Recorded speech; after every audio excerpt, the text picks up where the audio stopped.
Thank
you.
Hello, hello. Hello. How you doing, Peter? Hello. Good. Hey, Bond. How's it going, Peter? Good. That's So, good to hear. so I believe in compatible free will. I believe that we freely choose according to who we are and the circumstances we are in. The reason why God can determine these choices is because He knows who we are and the circumstances we are in whatever decision we make.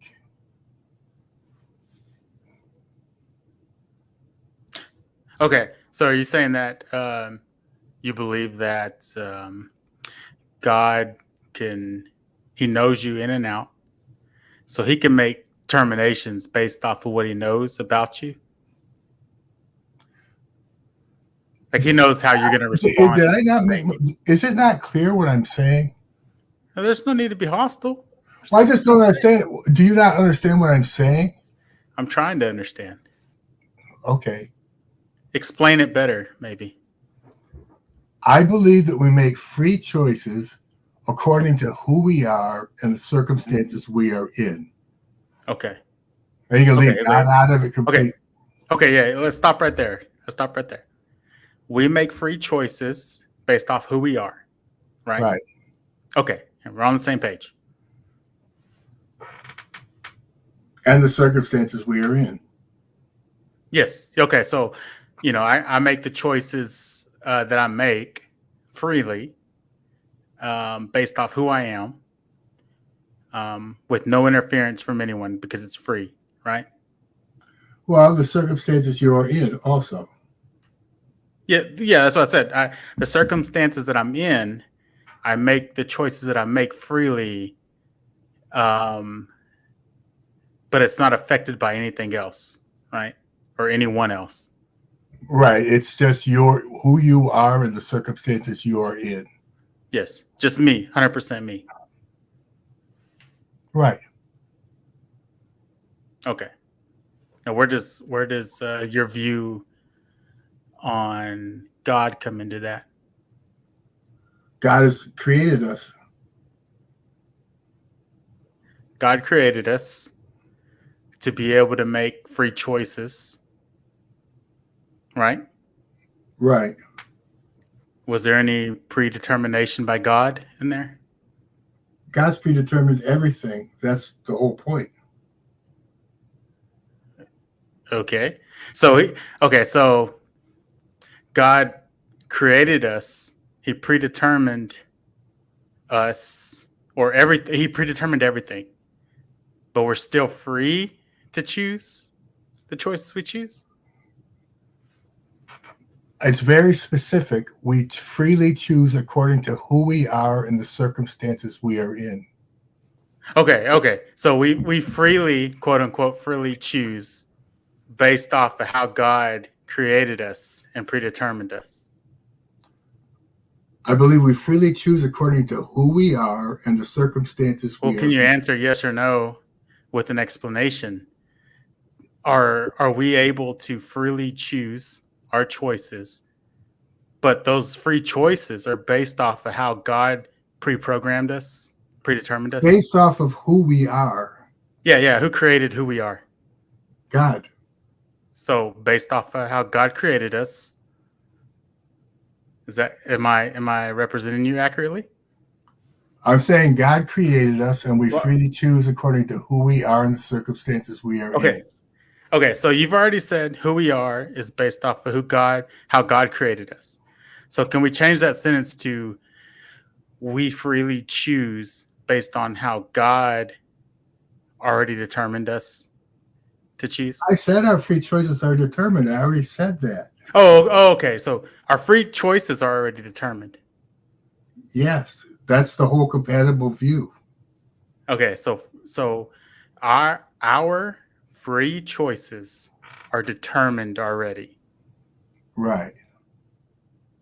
Okay. That's all I wanted to know. Okay. Yeah, then is that clear now? Is that clear about Yeah, it is. It is, Peter. Our free choices are determined by God. Yes. Right. And you understand how? Yeah, you told me already. Okay, good. Yeah. Thank you for telling me that. All Our free right. choices are determined. Thank you. That's called compatibilism. Yeah. I thought you knew what that was. Oh, I did know what it was, but I just Well, wanted to hear you say it. You seem surprised to hear Oh no, I'm not surprised. I fully expected that. I just didn't expect it that fast. Oh, Did you want to talk about the position you're coming from, Bond? No, that's all I wanted to hear right there. Well, what is your position? I can wanted I my ask a question? I don't understand. You're acting like this is this is exactly what compatibilism is. Did you not know that, or people don't say that, or I don't understand. I don't understand. Okay, so I'll tell you my issue.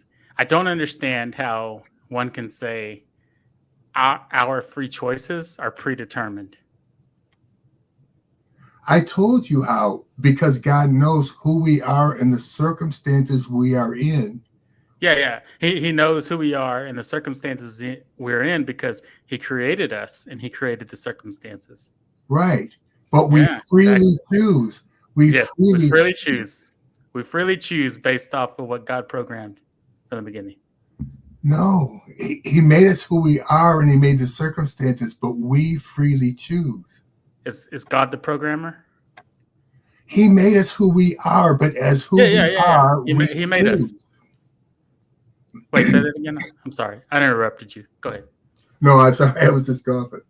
Oh, okay. So no, I think I interrupted you. You said he made us who we are, and then you said we freely, and then I started talking. He made us who we are, but we freely make our decisions. We freely make choices. Yes, we freely make those choices based off of what he's predetermined.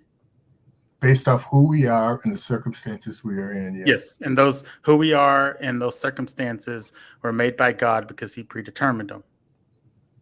Right, but we freely choose. Okay, right. Okay, yes, but we freely choose. Okay, yeah, that's all I wanted to get cleared up with Peter. I was trying to ask you in the side. Well, this is between me and Peter, JG. I understand, but in the side that's all I wanted to. No, I got everything I needed cleared up. In the side chat, I was repeatedly asking you to state your position, and you said that you did, and I must have missed it. So go ahead and tell us what your position is. Yeah, I don't think his position makes sense, and he cleared it up for me. No, that's not your position. I understand that's your claim. I'm asking about. That's what I wanted to come in and ask him about.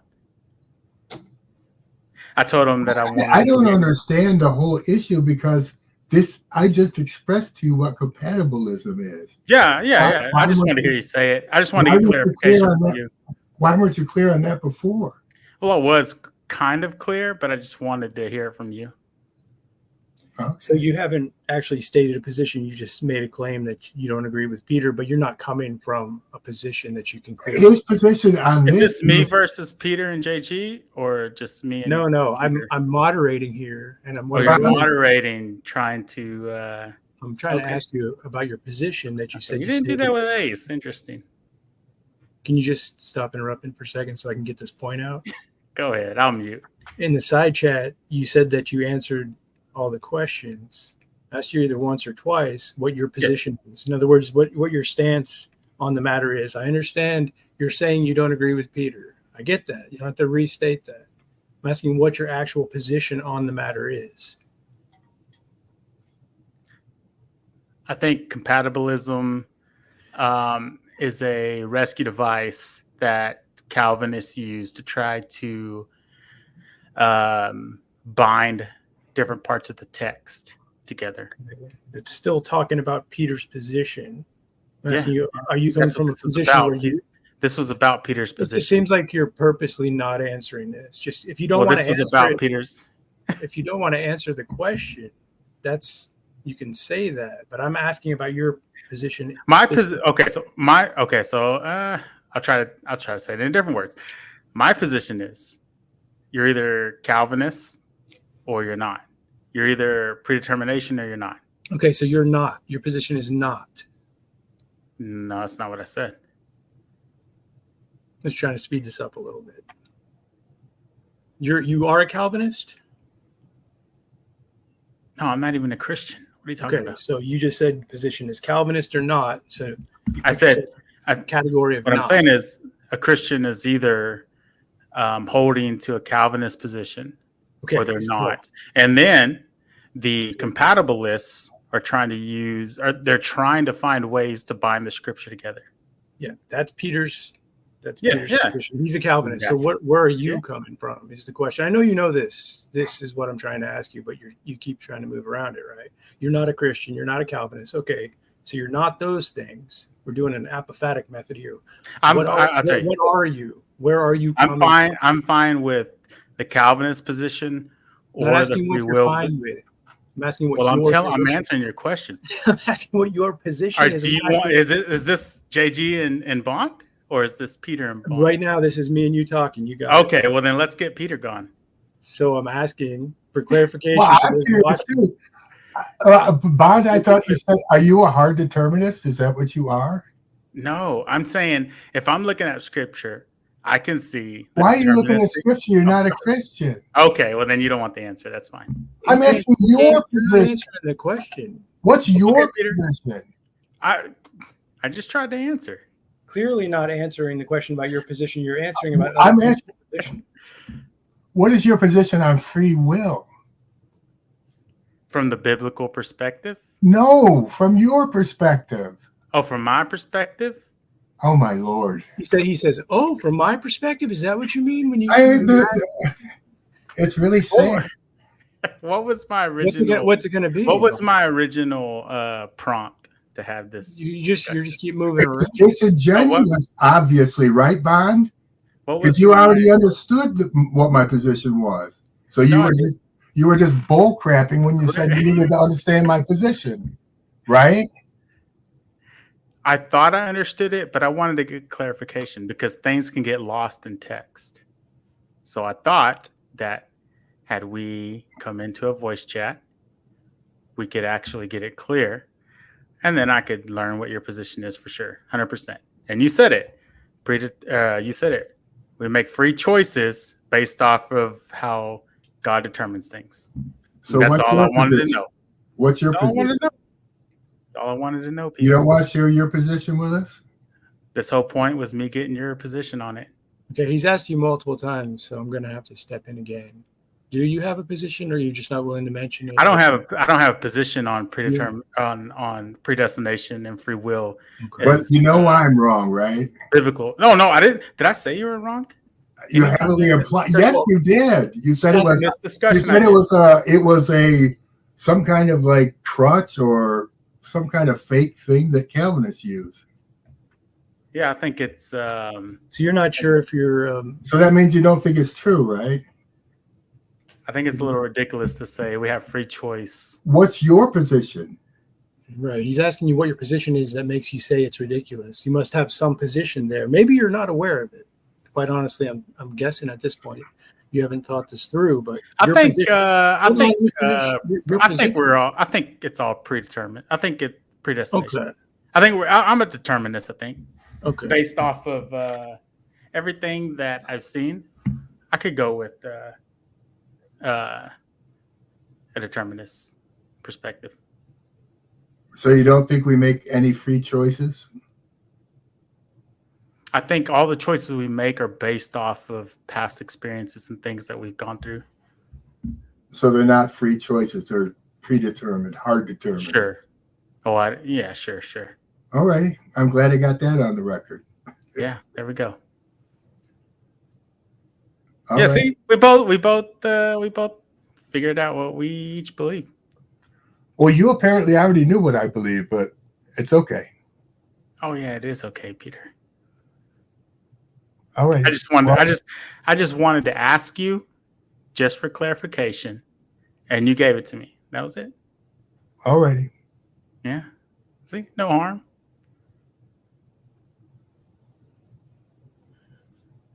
All right, Jay. I guess we're That's- done. That's it. All Yeah, right. yeah, Okay. we're done. Well, thanks for coming in. Choice guys. based off what God wants. Cool. All right. Thank you, JG. Bye-bye. Thanks, Peter. All right. Take care. See you. Well, sometimes you got to pull some teeth to get a position, but that's good. We got a position there. And he did say he was whatever he said he was. So thank you for that. Thanks for the participation, guys. We need more participation.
Hello.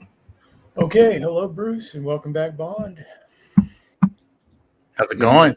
All right. Okay, I'm trying to recover from my rage quit. You're what?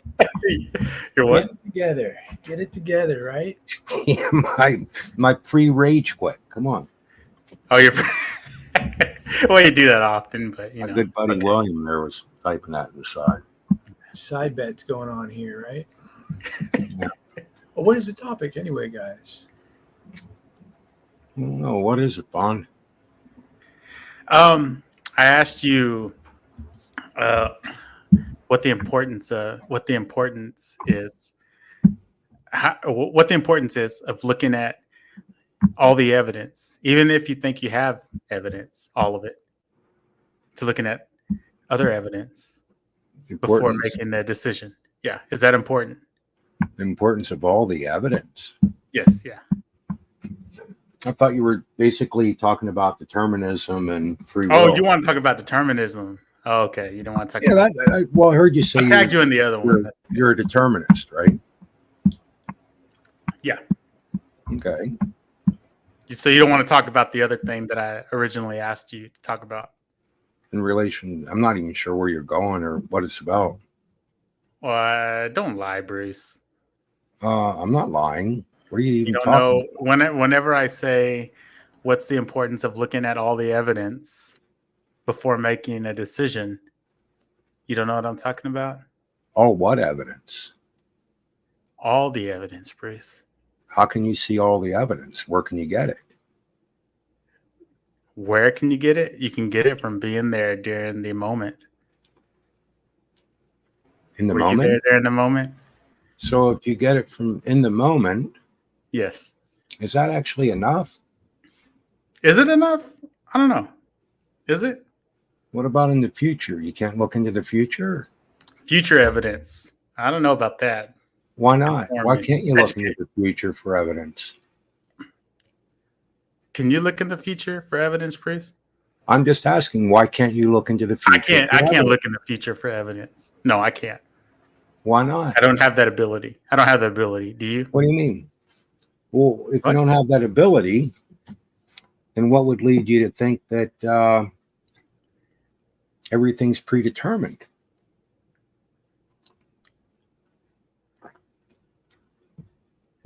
Are we talking about evidence, Bruce? No, And- we're talking and about looking at all that- determinism.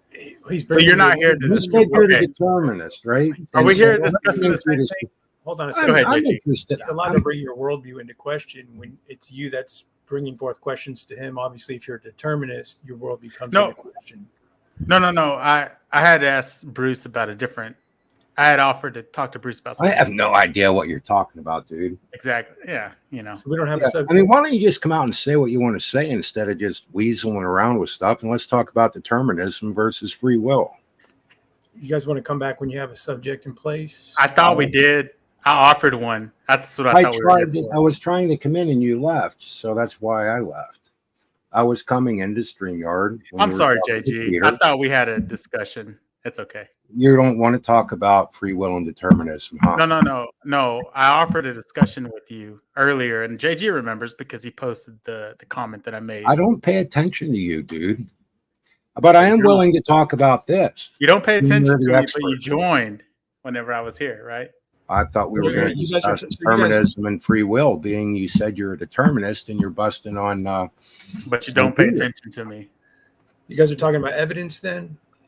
Yeah. That's I'm the not. original comment. Not okay. That was. I'm not. I mean, if Oh, we're going okay. to No, talk we're about not talking evidence, about evidence. if we're going to then- discuss evidence, then I want to know where your evidence is of the future and what will happen. I don't know the future, Bruce. Why don't you? I'm not a fortune. If seer. it's already happened, then how can you not know? What? If it's already happened, Okay. how can I not So know? if everything's predetermined, how do you? Okay, let's talk about recognize- this. Let's talk about this. Let's talk about it. Go ahead. Okay. What's your reasoning for believing in determinism? Does God already know the future? You don't believe in God anyhow, or do you? I believe in a God. Yeah. Okay. Yeah, God can certainly know the future. Does he certainly know the future? Okay. Well, do you believe he can or can't? You say you believe in a God, so do you believe your God can know the future? Yeah. Yeah. Okay. Do you So, believe that? yeah, I do believe that. Okay. Okay. So However, we both believe our deities know the future. okay, but that doesn't mean you don't have free will. Do you believe? Okay. So if I can ask a question, do you believe God created you in your essence, who you are? Yeah, and I'm not really sure the details on that, how that all works. Not sure the details. Like, do you mean you're not sure how he did it or what's all entailed in that creation? Well, I don't know how closely he was watching my mom and dad and how much he had to do with all that and how he made all that happen. I don't know. Well, he sees everything, right? Well, yeah, you can see it. He knows it all, right? He's all knowing. Nevertheless, I think that there might be some different ways of seeing it, but if everything's predetermined, No, we're not. or Oh, excuse me, Go or ahead. foreknowledge, if you look at the idea of foreknowledge, is that kind of what you're looking at, or are you Can looking you at explain? determining? Can you explain foreknowledge to me? You don't understand the idea of foreknowledge? No, I don't understand foreknowledge. Can you explain it? I guess that's the end of the discussion then. You can't explain it, or you're refusing to explain it. Are you No, saying you actually don't have an idea of what it is, or you just want him to explain it? he just I want wants to know to if explain it. No, I'm just that. No, Bruce brought up foreknowledge. I'm asking him what I his understand definition that you're asking and him. how he sees I'm asking foreknowledge. you. It really is ridiculous. Come on, man. Why is this a big thing? I don't understand. You were on here discussing it, right? And Okay, yet I'll tell you're you what. having I'll tell you what my you idea of need me to foreknowledge is. explain it. Come on. I'll tell you what my idea of Play foreknowledge is. I'll tell you. There's a difference my idea- between being go predetermined ahead. and foreknowledge. You know that. Come on. Well, what is it? I'm not just talk. I'm not even going to bother. So you don't. Okay. So We can move on and we can keep going. okay. or Well, we let's can move on past stumble that. on You don't want to stupid tell me stuff. what foreknowledge is. Okay. So keep going. I think it's like skin in a van. How's that? It's like what? Never. Skin in a van? Skin in a van. Can you clarify, Yeah. please? Yeah. Let's get some No, clarification. Look, Let's get some clarification, Bruce. actually, that's in the past. Okay. No, it's not in the past, but go ahead because Okay, you brought well, it up in the you can present. keep driving the thing around in your mind. All right. So anyhow, do you believe God has foreknowledge or he predetermined everything? Or you don't know? That's okay to not know. I don't know. What I about don't you? know either. I don't know how all that works. Okay, that's fine. But if you have You believe in free foreknowledge- will, though, right? You I believe free do. will? So if God has foreknowledge, he could predetermine certain things. I don't know for sure, but let's say that it's he has foreknowledge. You Mhm. could still have free will, and he would still know what you're going to do. If he has foreknowledge, he still we still have free will, right? Is that what you're saying? We could, of course. Okay. So God's foreknowledge, he sees the choices that we're going to make, right? hmm Is there a moment where he doesn't know? So does he know? So he knows the choice that we're going to make before we make it, right?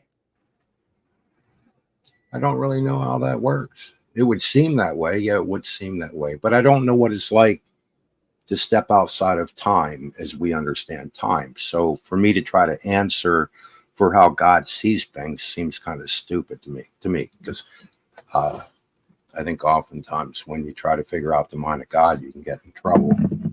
Well, yeah, I'm just asking you what you believe. But in the secular world, my point was people talk about determinism as though they think they can walk into the future and somehow see back to now. So do you want me to? And that do you want seems me to say? ridiculous to me. Do you want me to say what I think by determinism from a Christian perspective Okay. and how I believe? As from a Christian perspective and how you believe? Okay. And how I believed, yes. I thought that I believe that God created everything. He knew what he wanted. He set everything in place so everything could happen exactly how he wanted. And we did exactly what his will was. So then you would be thinking that we didn't really have a choice. We just had No, to do what sat before us. And well, yeah. I didn't think that. I think we had the illusion of choice. okay, but like Well, right now, in the moment. So like in the moment, you feel like you decided to turn right, but in the grand scheme of things, God predetermined me to turn right. That way I could drive straight after I turned right and then barely miss that squirrel. And then that squirrel runs across the street and then gets ran over and then so on and so forth. what do you still see it that way?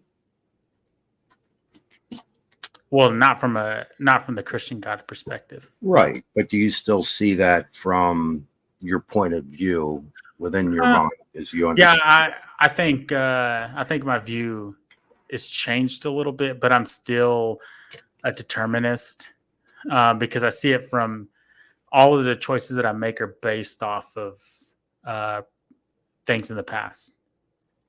Okay. Then as they're unfolding right in front of you. hmm Okay. So when you say they changed it, you mean as far as the Christian God? Is that the only difference? Or No, I think whenever I was a believer, I thought God had everything under control. okay. So now Now I guess I would say the universe maybe has everything under control. the universe has Yeah, no the control. universe. hmm The So universe is going to be there, whether I'm here or not. well, the sun's going to burn out. Things are going to go wrong. There is a lot, obviously, in order, but then there are things that seem to be going wrong. Seems to Yeah, be. it seems like there's a lot of things going wrong, which is interesting. Yeah. What would wrong be from a perspective of the universe as the creator being, as you say? What would wrong? No. I said wrong in relation to Bruce's idea. Yeah. So you don't My think view is it just goes how it is. so? There's no Oh. right and wrong. Yeah, it just goes how it is. Mm. So if So what happens. in this discussion, when you make points, there's no right or wrong. It's just you making noises. Yeah, I'm just making noises, JG. Just happening. But if everything is predetermined, I mean, you see it that way though, that everything's predetermined, and so your every thought is already predetermined. Based off past experiences, yeah. You don't see it that way, right? No, well, let's say that right now, Well, let if me. I ask you, well, no, seriously, if I ask you a question Okay, go ahead. and you decide that you will answer it this way or that way based upon which way your coin flip goes, hmm is that predetermined? Based off my past experiences, yeah. So if you do like the best 2 out of 3 coin flips, it's still all predetermined. Well, I can tell you the odds of a coin flip. The what? The odds. It just doesn't make sense to me. I mean, I know there's really smart people that believe everything's predetermined. Yeah. Oh, yeah. There's way smarter people than me because I'm not anyone that's very educated in these topics, right? I'm not either, but I've always found it interesting. What little bit I Yeah, it is. can It is. almost figure out, but But from your perspective, you believe in the Omni God, right? All knowing, yeah, all powerful. right. Okay? So, do I you don't think believe that? learning. Okay. Well, let me ask you. Let me ask you, Bruce, real quick. Was Jesus dying on the cross the plan from the beginning, or was it a plan B based off of Adam and Eve's actions?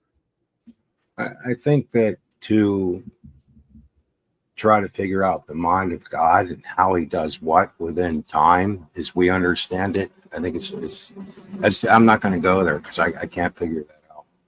So no answer. Okay. Well, I can't figure out God. Well, do you think Adam and Eve were meant to live forever? It would appear that That was the original plan. seems to be that way, but I think because of man's free will, and I think Satan's free will, that's my understanding, that things went bad. So you don't think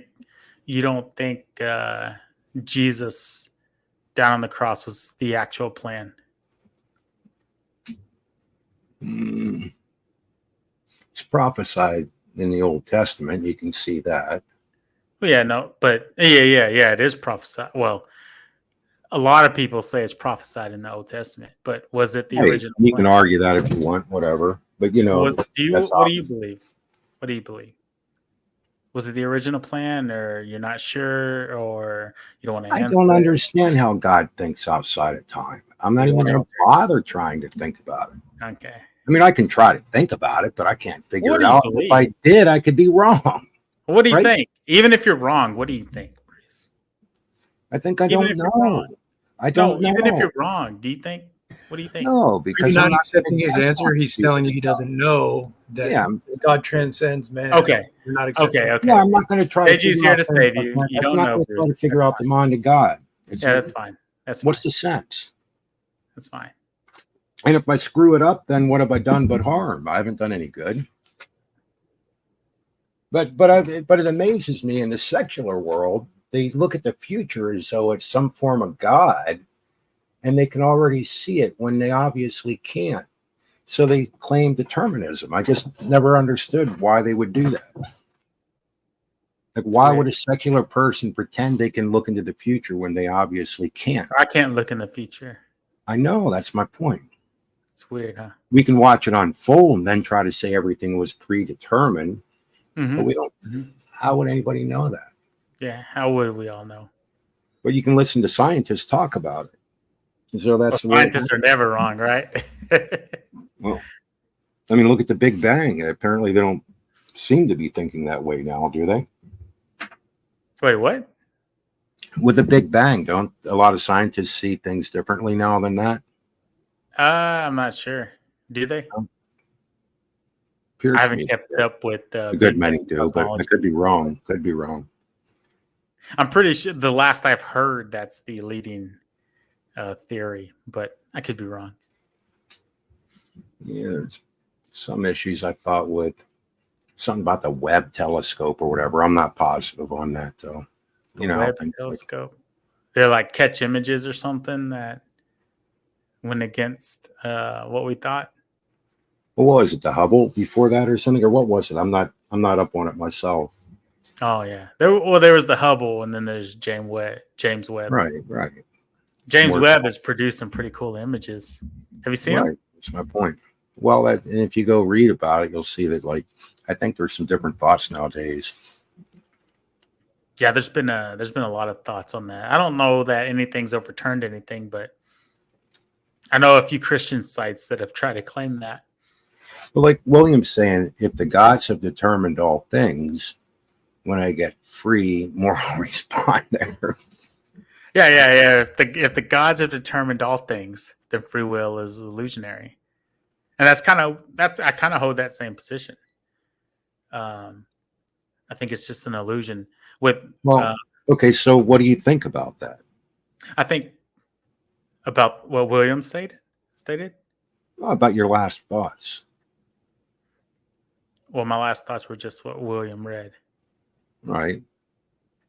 I think he's right. I kind of agree with it, because if you have an omni God that has a divine will and has a plan in place, I think his plan, his divine will is going to happen regardless of what you want.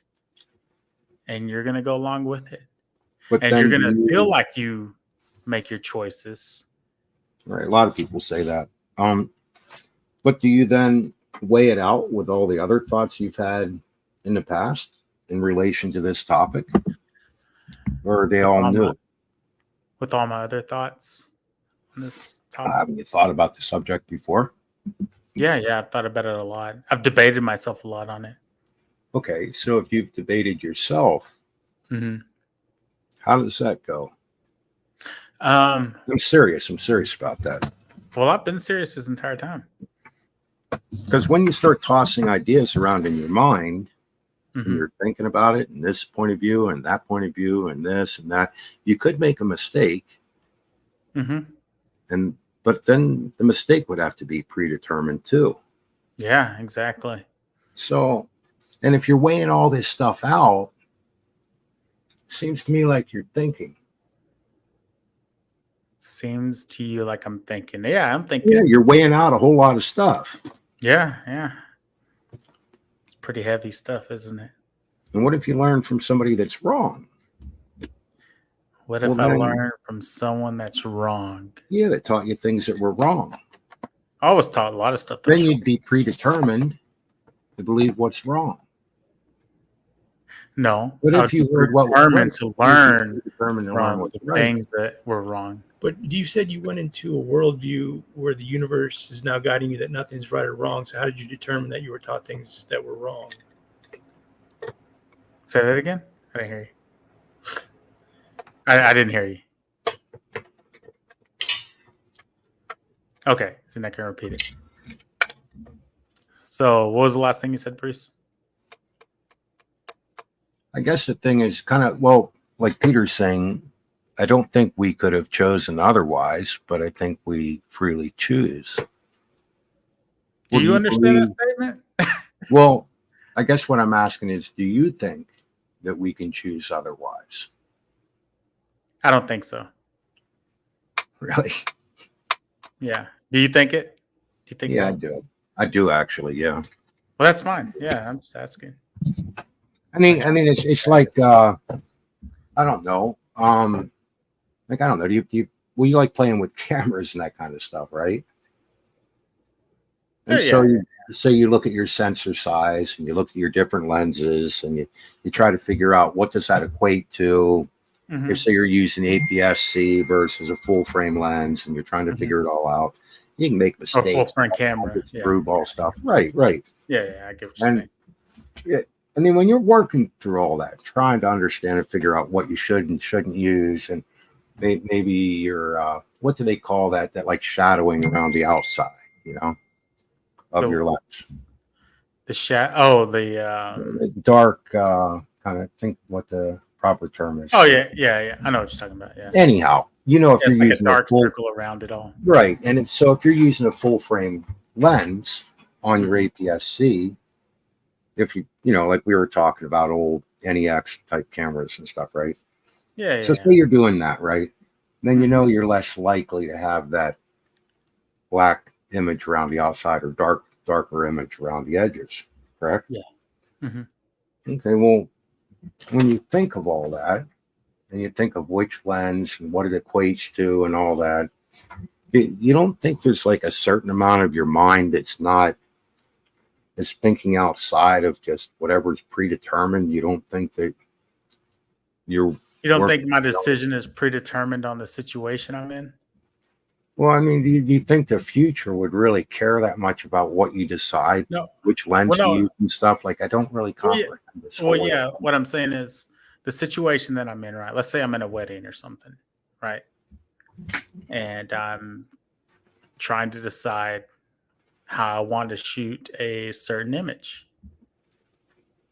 Okay. Is anything affecting what I use? Well, I'd say your knowledge, hopefully. Well, yeah. I mean, yeah, my knowledge is there, but is the scene, is the location that I'm at, is anything affecting what I choose to use? Let's say the ceiling is black, and I can't bounce a flash off the top of the ceiling.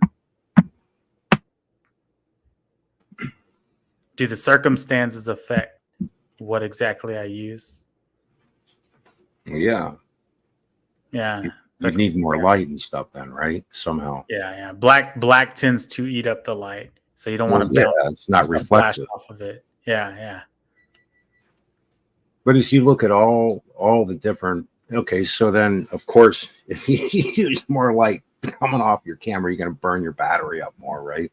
Stuff like that. I mean, you think like as you weigh all this stuff out, you really think it's predetermined that like all that's Is it all based off art? of the situations?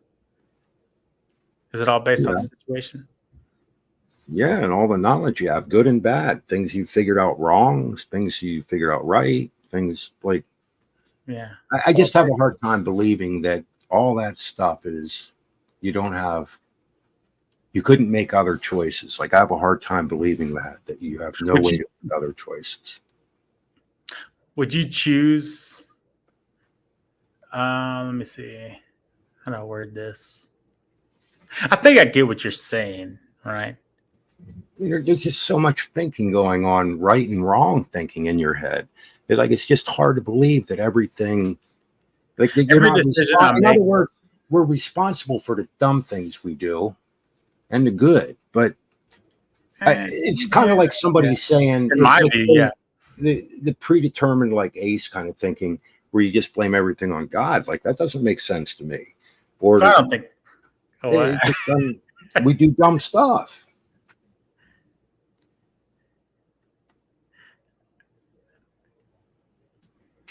You know.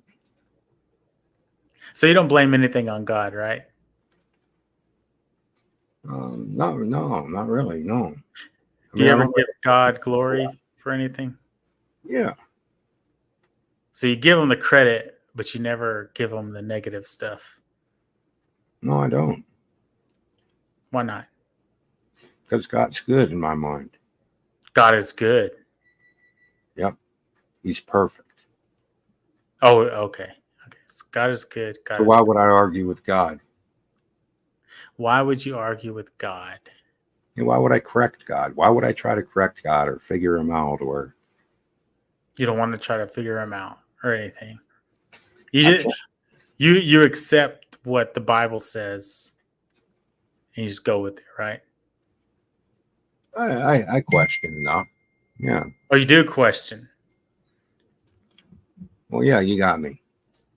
But anyhow, I still have faith that he knows what he's doing, and that's good enough for me. And what I can't figure out is my issue. That's fine. I hope I hope you keep your faith in God. I'm content, I'm not trying to but anyhow, have you lose any kind of faith or anything. I don't agree with what you're saying, but that's fine. I think you need hope in something. Well, yeah. I mean, you have hope in something, don't you? I have hope in something. I don't have hope after I die. You what? I don't have any hope after I die. Okay. But I have hope for future events that I hope happens, but Yeah. So anyhow, are you going to stop tagging me, or you keep tagging me? Are you going to keep doing that? Or what does that have to do? What does that have to do with what we're talking about? Because I thought maybe I feel like you, Bruce. I feel like you wanted to talk about my original topic. I was thinking that maybe you don't have a choice. Well, I don't have a choice, Bruce. So okay, well let's. Okay, you don't have a choice. Okay, sure, buddy. Bruce, right. Ask what you were gonna say. Ask what you're gonna say. No, we'll let it go there. Anyhow. No. Bruce. Yeah, hey, you're not. Don't leave, Bruce. I can't help it. I have to. Everything I do is. No, you're predetermined. Don't blame me, man. I didn't do it. Bruce, do you want me to stop tagging you? You can do what you want. What you feel is best. No. You want your life. I understand I can do what I want, but do you want me to stop tagging stuff? Tagging you. Or what's on your conscience. I'm not going to tell you what to do. Well, my conscience is clear. Okay, fine. That's your problem. But no, I'm asking you right now. You haven't answered yet. Do you want me to stop tagging you in things? I'm not going to pressure you to do anything. You have So to you make don't up want me for to it. stop. Okay. Okay. So we have that on record. Oh, I didn't Uh, say that. No, I Bruce, didn't say that. well, you failed to answer, but I'm Bruce, asking. No, bull. Hey, I got to go. I'm not playing your no, game. Bruce, Hey, don't anyhow, it was interesting. Bruce, go Thanks, ahead, Jay. talk. I appreciate it, Bruce, man. don't Okay. leave. Don't Thanks for leave. coming Good in. night. Night, guys. Bruce, Take care. don't leave. Oh, he left. He wanted to talk about my original topic. All right. Thanks for coming in, guys. I don't know what that was, but maybe next time we're just going to have more of a structure right up front, like we usually do. I decided to let it kind of go loose, but it doesn't work when you go loose. I mean, it can, but that one didn't work so well. But yeah, we can keep the topics coming if we want to. It's good to have people talk things out. So thanks for coming in, guys.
Lord, we pray you would bless this hour to the nourishment of our souls, that we might understand our Christian faith and commitment better, and we might understand better how to defend it, present it in such a way that indeed those who need you the most might see the truth, the Scripture, and they might come to have a similar commitment as we have. How we thank you that your Spirit has granted to us faith, and how you've given us enlightenment in this course to this point. We pray that you continue to be with us in Jesus' name. Amen.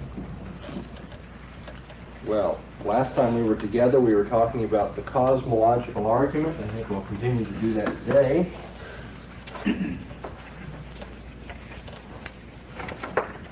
Let's see if anybody remembers last time or the reading. Give me the basic structure or map of the cosmological argument. How do all cosmological arguments reason? There are different expressions, different ways of arguing, but they all have a similar structure. Effect to cause.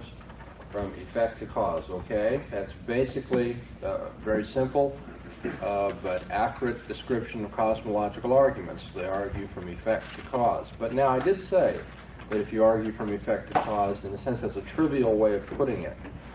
Let's see if we can go and do it again now with a little more detail, a little more sophistication.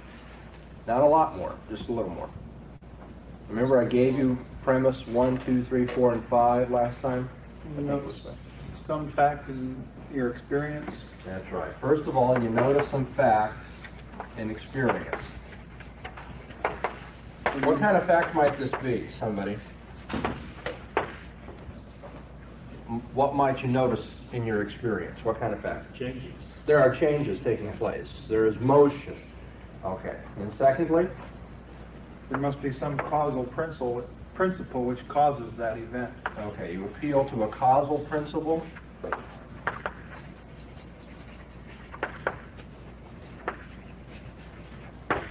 And here's where we want to distinguish between appealing from an effect to a cause. That's true by definition. Every effect has a cause, because that's what we mean by effect. That's what the word effect means. Something has a cause. And so usually the causal principle is every event has a cause.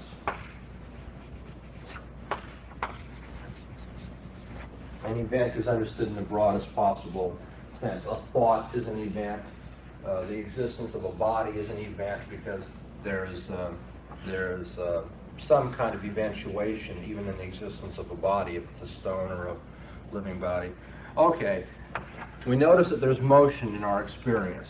Okay, we appeal to a causal principle, say this event, this motion needs a cause, and then we conclude that there must be a God, right?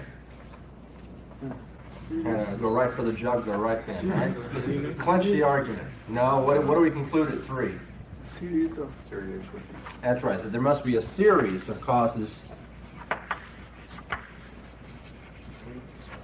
Okay, and then we add another premise to this sub-conclusion. What is that?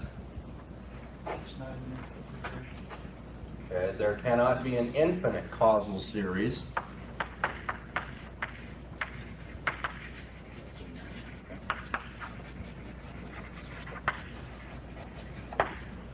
And then we conclude that God exists. Or let's keep it in the form of the argument, there must be a first cause, which we call God.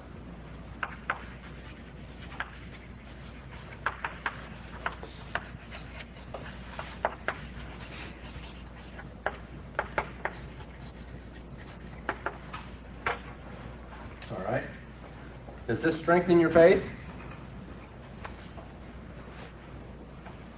You find this convincing as you look at it, putting yourself in the shoes of the unbeliever or in the brain of the unbeliever? I got the wrong part of the anatomy. As you're thinking and as an unbeliever might think, would this convince you? Well, what sorts of problems might there be found in the argument? I said when we were together last time that the really crucial premise, actually in any argument every premise is crucial in a sense, but the one that really is bearing the weight, that is the hinge of this argument, is the idea that there can be no infinite causal series. There can be no infinite regression of causes. Okay, now Thomas Aquinas argued against the possibility of an infinite causal regress. He argued against the possibility. However, in the article that we read by Edwards, he pointed out that Aquinas really gave us a very poor argument. Aquinas kind of passes over this point without the kind of detail that he usually gave things, and the argument's not a good one. And Edwards points out, Aquinas allows for the possibility elsewhere of an infinite series, and indeed he allows for certain kinds of infinite causal regressions. Okay, so this is rather destructive to Aquinas' argument, to point out that even he elsewhere grants there can be an infinite causal regression. Okay, now, what is done now by Thomists, followers of Aquinas, those who want to have a natural theology, what is done to try to resurrect this argument, or to reconstruct this argument to avoid this damaging concession that even Aquinas, elsewhere in his vast body of literature, granted infinite causal regressions? Well, now, we're either still on vacation. two kinds of... Can't give up now. I mean, all of the history of natural theology is resting on the answer to this question. If somebody, look, here you have a guy who is, I mean, Thomas Aquinas is the natural theologian par excellence, right? And he's numero uno when it comes to this sort of thing. He says, no infinite causal regression. His critic says, oh, is that right? Well, did you notice, by the way, over in chapter 15 of this other book you wrote, you granted that there are infinite causal regressions? I mean, does that shoot the whole thing out of the water? You're going to have to draw some kind of distinction, right? Aquinas is going to have to say, well, yeah, that was one kind of infinite causal regression I'm willing to grant, but there are other kinds I won't. Ordinary and special Okay. causal regression. Now, I put it in my own language that there are ordinary causal regressions and there are extraordinary or special kinds. And the problem with the argument is going to become now, how can Aquinas be sure that his argument works when he appeals to his very specialized notion of causal regression? See, he wants to say there are certain kinds of causal regressions that we'll grant, but there are other kinds we won't. Okay, now the kinds that he won't grant depends on a notion of cause that turns out to be rather extraordinary. Okay, now I started to distinguish between various kinds of causal chains toward the end of our time last week. We talked about a causal chain that is modeled after propulsion, one that's modeled after genetics or genealogy, and another one that it turns out is kind of a law analogy of causation. Can somebody explain this? What kind of causal chain is the chain of causes seen in propulsion? What is it that makes that an instance of this particular kind?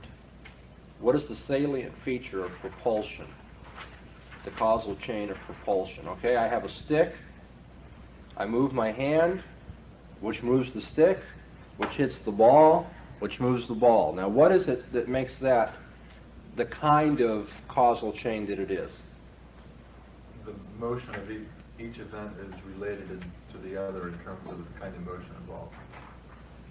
Okay, or I put it this way, you have a cause that brings about an effect. Now that effect is itself a cause, which brings about an effect, which is itself a cause bringing about an effect. Okay, let me go through this now, putting in the detail. My hand moves, which has the effect of moving the stick. Now the moving of the stick is itself a cause. The moving of the stick is an effect of the moving of the hand. It's also a cause of the moving of the ball. Okay, so you see how the effect and the cause are one and the same thing here. But now, is that true when it comes to the causality of genetic relations? Okay, so here you have, we're using Abraham as I recall. Okay, Abraham is the cause of Isaac, right? In the sense that Abraham's relationship with his wife brings about the birth of Isaac. Okay, now this is the effect. Abraham's relationship with his wife brings about the effect of the birth of Isaac. It's also true that Isaac brings about the birth of Esau. No, we're going to use Jacob. We want to be covenantal here. Okay. Even in philosophy, you see covenant theology has something to say. Now, is it true that this effect is the cause of Jacob? Did the birth of Isaac bring about the birth of Jacob? You don't have to have a lot of philosophy to know the answer to that question. No. You see, Isaac had to have relations with his wife, and then that brought about the birth of Jacob. So it turns out that Abraham is the cause of the effect Isaac.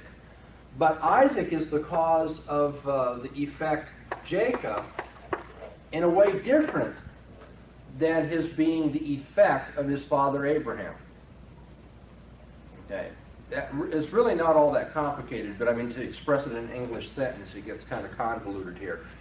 You understand, Abraham is a cause, he brings about an effect, the birth of Isaac. Isaac brings about the birth of Jacob, but not as the effect of Abraham. He brings about it as a separate cause. Here, the effect and the cause that we call Isaac are different. Up here, the effect and the cause in propulsion are the same. The moving of the stick and the moving of the ball are the same. Okay, go ahead. Reading through that stuff again, and hearing you say it, it just strikes me that there's two different kinds of causation, depends upon artificial discrimination. What you have to admit in the genealogical side there, that there are many causes for Jacob. One of those causes is Abe having had Isaac. There are other causes as well. And a multiple causation theory, which is hardly even touched on. The propulsion is very simple causation. There's one cause for each effect. Well, there's really multiple causes there too, to be honest. Right, to be honest, but they never really discuss that. And if you start bringing in the multiple causes involved, you can trace, according to some people, would be able to trace it back. That Abe is one of the causes. There are also many other causes. Let's ask this question. Given the moving of the stick in the particular way described, Right. is the moving of the ball necessary? I'm sorry. Given the moving of the hand in the particular way described, is the moving of the ball necessary? Okay. Yeah, it is. But now, given Abraham, is Jacob necessary? No. That's why it's called. That's why this is called cause per accidenta, or whatever the Latin is. It means accidental causation. There's nothing necessary if you start with Abraham that you're going to get to Jacob, because you know what? There has to be a whole life history here of Isaac, and he has to have a wife, and they have to have a certain kind of relationship before they have a child too.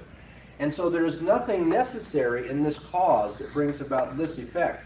But given this kind of cause, this effect is necessary. And that's why it's called essential causation, necessary causation. This is accidental causation. So I think that probably is a very good distinction philosophically. It's one that we should respect. But then what happens in Patterson-Brown's article? Patterson-Brown says there's another kind of causation apparently that Aquinas is really resting on, and the thrust of the argument rests on. And that is this kind of law analogy, what he calls responsible causation. Responsible causation. What is it that is responsible for this effect as we now see it? What is responsible for it? Okay, and remember he gives the he gives the illustration of a traffic pileup. Okay, so Mr. A hits Mr. B, so slides into Mr. C, slides into Mr. D. Okay, now if you go to court and D here wants to claim damages, we can trace causation back using a legal frame of mind. We're looking for responsibility here, legal responsibility. And so D blames C, but C says, no, I was hit from behind by B. And B says, no, I was hit from behind by A. So it turns out that A is the first cause, in the sense that he is responsible for the whole pileup. And what Patterson-Brown is saying is, this seems to be the kind of reasoning Aquinas is using. We notice in our experience here at D, motion in the world. Let's say it's the turning of the earth, okay, night and day. So here's this change, this motion in our experience. Now that must, there must be something responsible for that, right? Okay, and it turns out in the Aristotelian framework, that's the moving of the spheres in the heavenly bodies above. Okay, and because the spheres in the heavens are moving, they are turning the gases, the ether, between the stars and the earth.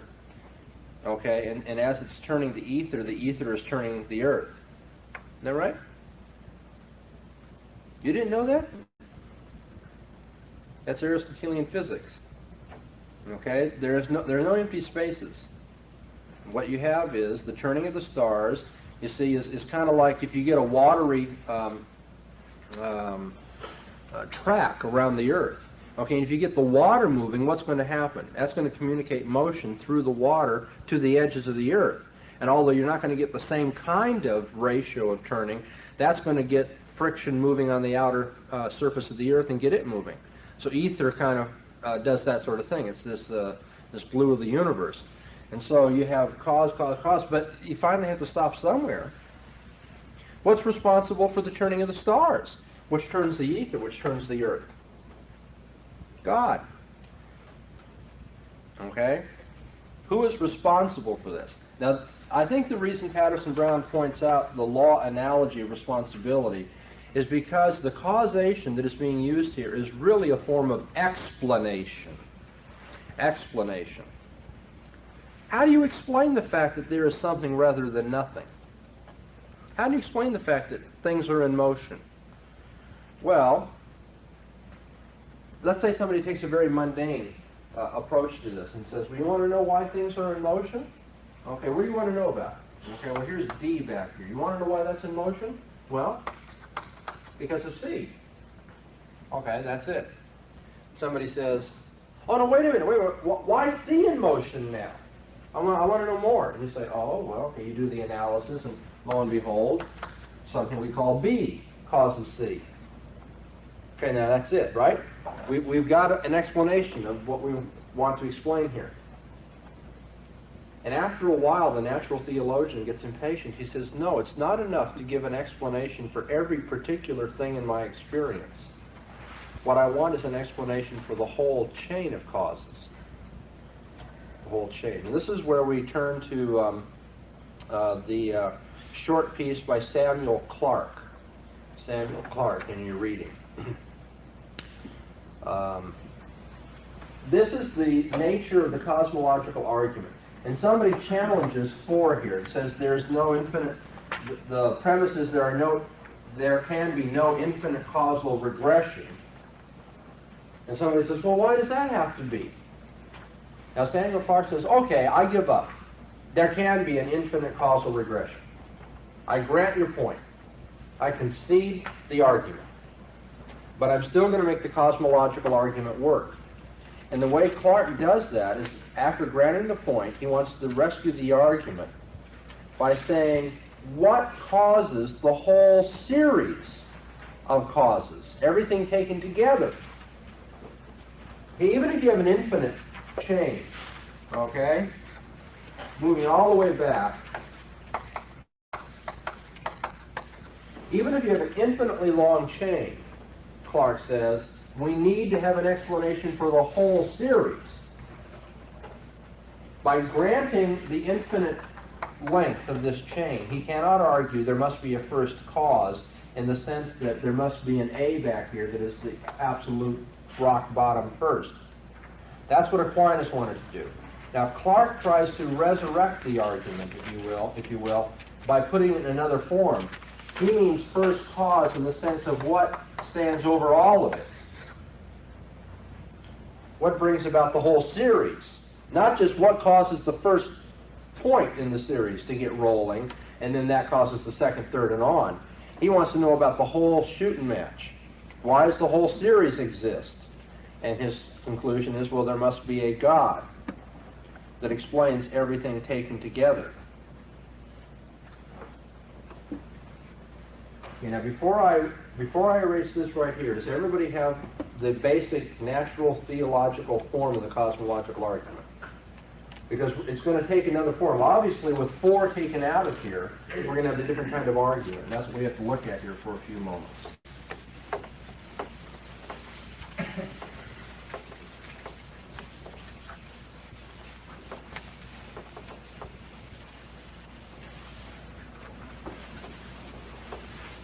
You know, this way of putting the argument is, if you want an explanation for D, okay, you can get it in C. If you want an explanation in C, you can find it in B. An explanation for B is found in A, and then on and on and on we can go.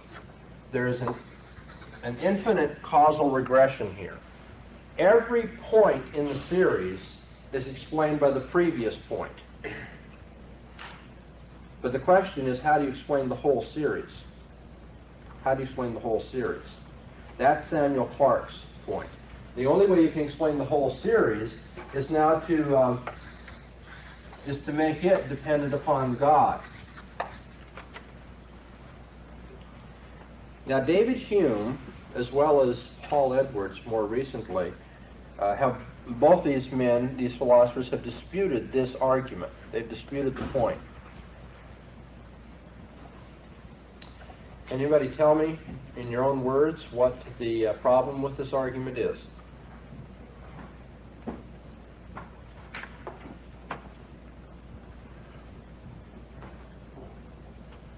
Go back to a grammatical explanation of some necessary existence. What is a necessary existence?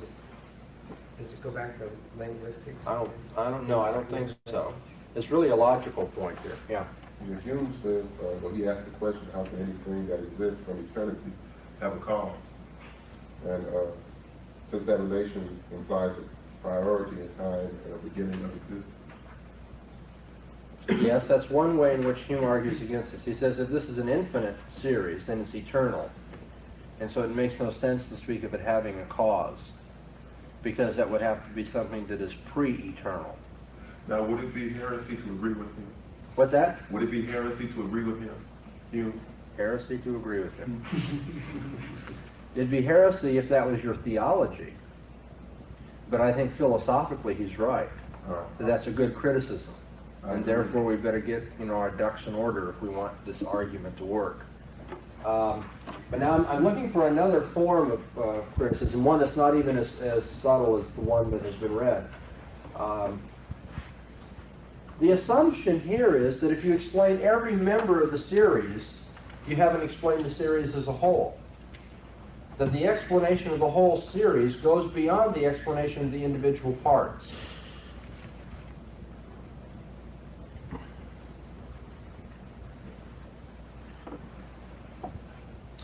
The presupposition of Samuel Clarke's argument is that when every member of the series has been explained, we still have the sequence as a whole left to explain. And that's a serious philosophical confusion.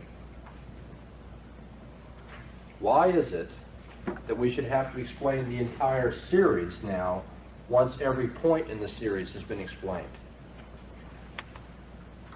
Let's say we're walking in downtown Ashland this afternoon, and lo and behold, to our surprise, we find down on the corner of Main Street somewhere, 5 Eskimos standing together in their traditional Eskimo garb. Okay?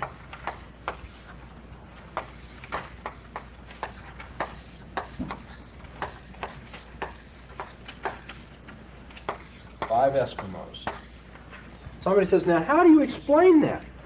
5 Eskimos standing on the corner of Main Street, downtown Ashland, on Wednesday afternoon. How do you account for that?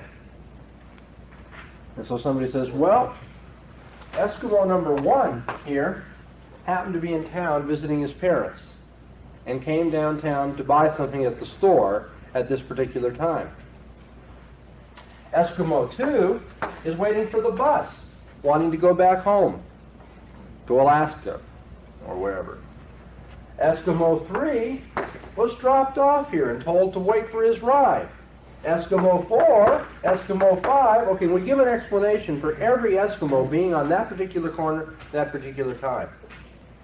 Okay, so the person who's riding in your car who was asked the question, this person has said, how do you account for 5 Eskimos on the corner of Main Street on Wednesday afternoon right here in Ashland?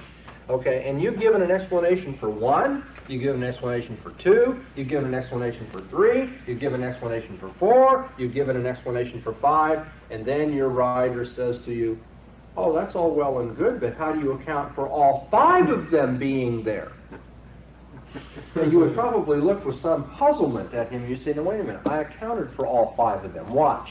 Explanation 1, explanation 2, explanation 3, explanation 4, all 5. You can see 1, 2, 3, 4, 5. Every one of them's been accounted for. He says, but wait a minute. Isn't the whole greater than its parts? I mean, you've accounted for every part of the complex there, but how do you account for the complex as a whole? There'd be a serious confusion in this person's thought. You would recognize it immediately. Now, is there not such a confusion in Samuel Clarke's argument? He says, okay, we grant an infinite causal regression. Every point in the series is explained by the previous point in the series, on and on and on and on and on. And then Clarke says, but how do you account for the series as a whole? Well, how is that different than asking for an explanation for all 5 of the Eskimos, even though each particular Eskimo has been explained? Yeah. Why are there Eskimos has not been answered. Explaining how the Eskimos came to be in Ashland does not explain why there are Eskimos at all.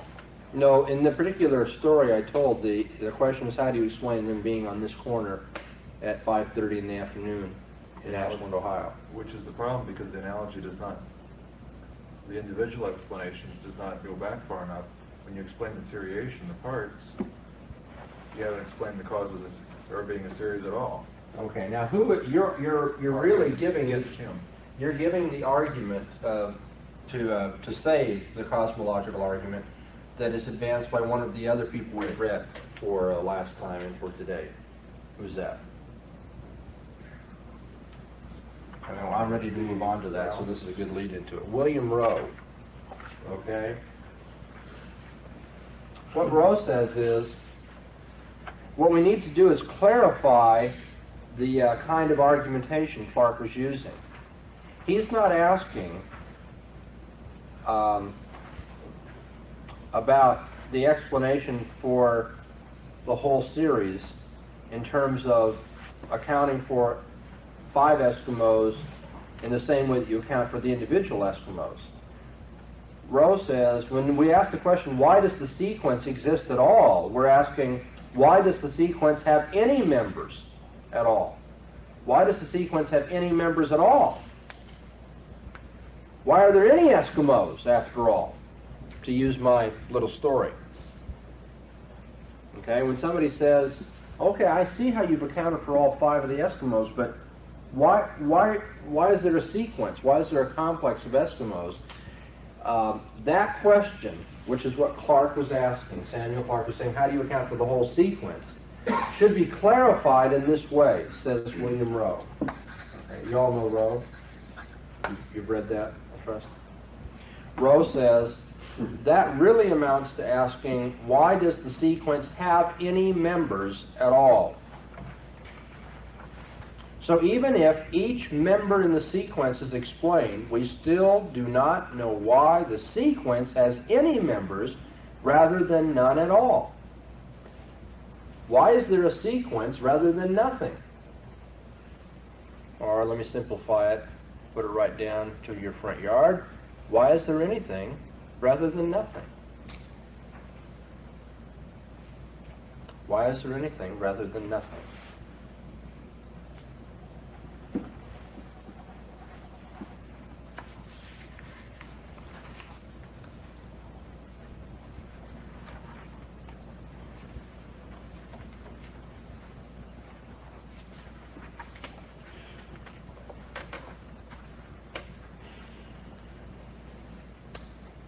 Well, that's the question Jean-Paul Sartre asked. Why is there anything rather than nothing? Why do our sequences have any members rather than no members at all? Why is there a universe? The response to that from sophisticated unbelievers, I think, is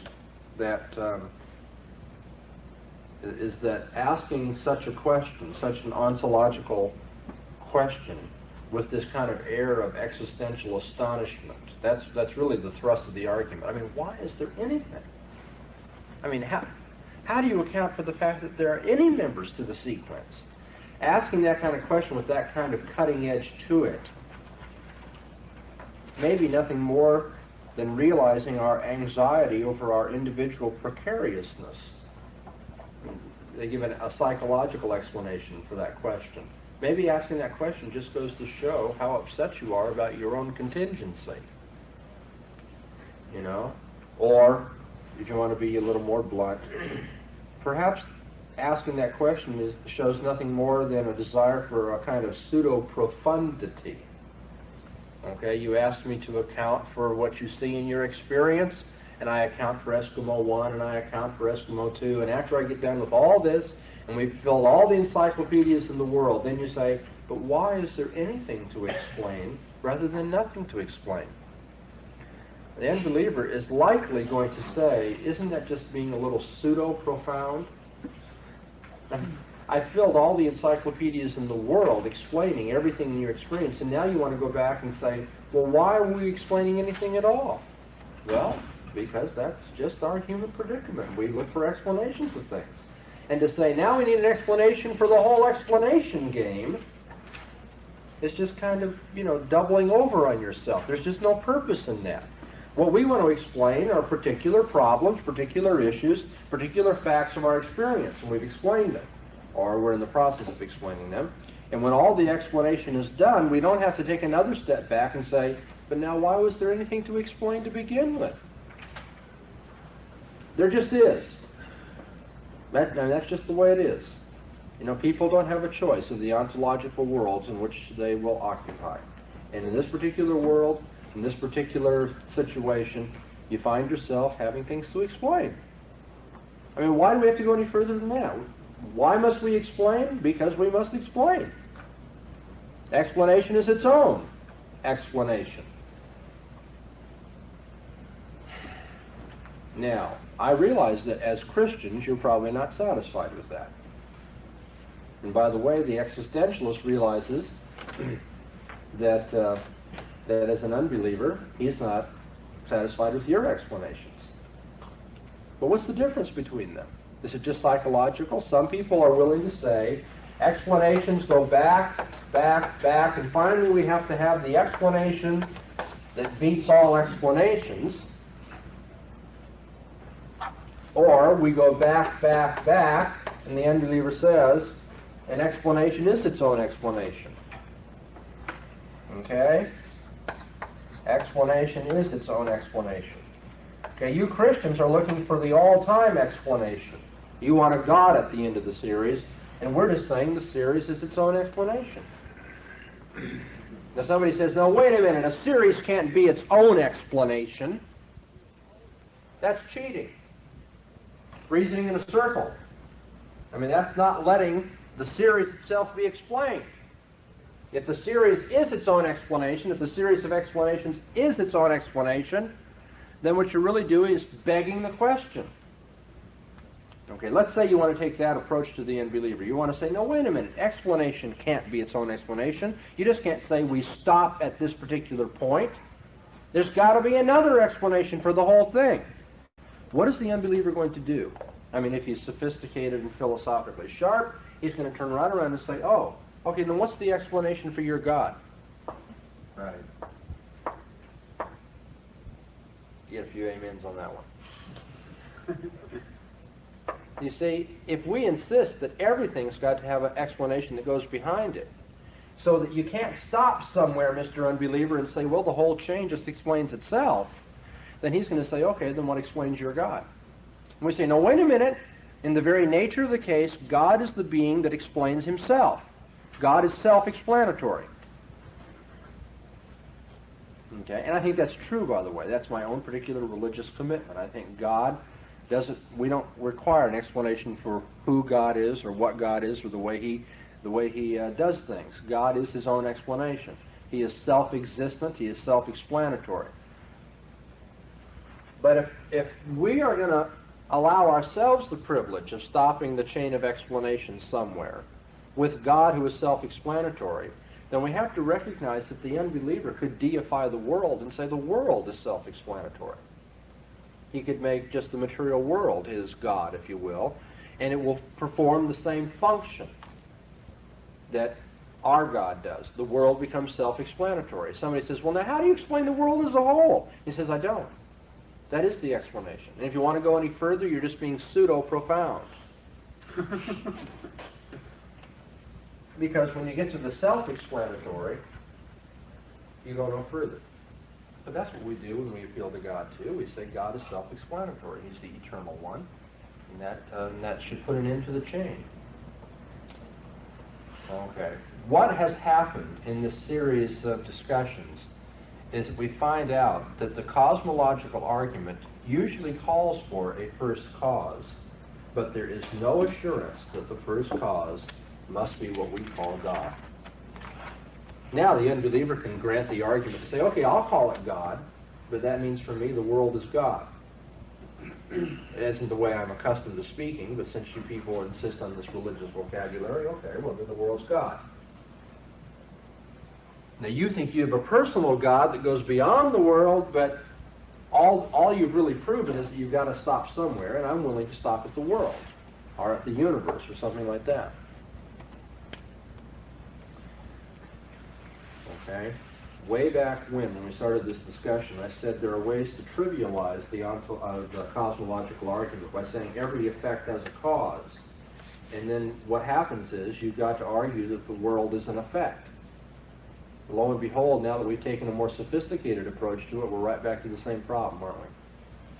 How can we prove that the world is an effect? That's what it all comes down to. Why can't the world be the first cause, or God, or the universe as a whole, if you will?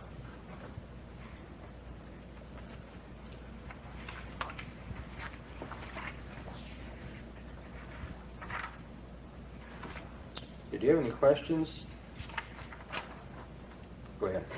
I'm a bit confused as to the difference between the legal responsibility and propulsion. Now, those are both first clause, are they not? Therefore, how do they differ? Well, one is scientifically accepted that when it comes to local motion, as propulsion would be, that there must be a cause, behind every particular motion in the series. The question is, when we're talking about the physical world, we believe in the need for propulsive causation explanations. That's fine. That's acceptable in scientific jargon and the way scientists do their work. But is the legal analogy acceptable to natural science? Must there be a responsible cause in the sense that we've defined responsibility in a court of law? Who is accountable for all of this? And that's what Patterson-Brown leaves his article with, asking that question. He says, is there any assurance this very specialized notion of causation that Aquinas wants to use is the notion of causation used in science? Well, it either is or it is not. If it is, then we've got a fairly good argument. But we've got to prove that it is. We've got to prove that scientists are using the legal analogy. And then if we can't prove it, that is to say, if it is not being used, then what we have is a very specialized notion of causation, and that gives a whole new complexion to the argument. The argument does not rest upon its, if you will, intuitive properties. It does not have the same persuasive power when we find out that the word cause is not being used in the ordinary way, the ordinary sense of propulsion, cause. In science, we think of cause as propulsion, but now we're not thinking of propulsion in this argument. So, to what degree is this a natural argument for God's existence? Is it really arguing from the natural world and what we know about the natural world? I think most philosophers who are inclined to disbelief would want to say this is really the imposition of a concept of causation on the natural world. It's not one that we take from the natural world itself. Propulsion we see in the natural world. Legal accountability is something that comes from our own minds and our attitudes and values. And so we're mixing categories when we take the legal analogy and then try to make it work in an argument from the natural world, from motion or contingency or that sort of thing. But isn't that just dabbling with semantics? You mean the Thomist is dabbling in semantics, or the critic of the Thomist? I don't understand what would be the difference if I want to take the propulsion model or the legal model. One, I would say, you could say in the scientific sense, propulsion, we have that in our natural scientific realm. But why couldn't I equally say that of what we call the legalistic model? Okay, let's take the legal idea. We'll call it responsibility. Cause means responsibility, legal responsibility. Okay, now is it true that everything in the natural world has a legally responsible cause? I think, frankly, that's pretty unlikely. Pretty unlikely.